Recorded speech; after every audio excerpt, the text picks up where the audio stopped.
asalaamaaleykum wa rahmatullah mbokki Tamra Iftar seen mbokk seen soppe Abdoulaye Diaw moo leen di nuyu di woo julli góor yi ak julli jigéen yi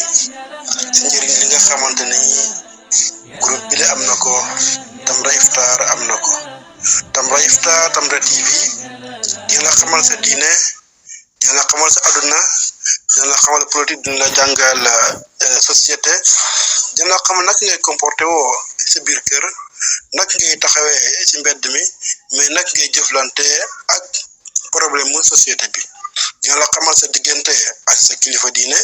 dina xamal sa diggante ak sa borom dina xamal sa diggante ak sa yonent yàlla Muhammad sallallahu alayhi wa sallam kon Tamra Iftar Tamra TV mooy télé bi nga xam ne di chaîne bi nga xam ne tey jii Sénégal gii ñu bëgg muy Sénégal gu sell Sénégal gu set Sénégal gu am njëriñ moom moo ko mën a taxawee kon mbokk yi nañ ko def seen yitte ngeen jéem a góorgóorlu bu baax abonné bu baax a baax di teewlu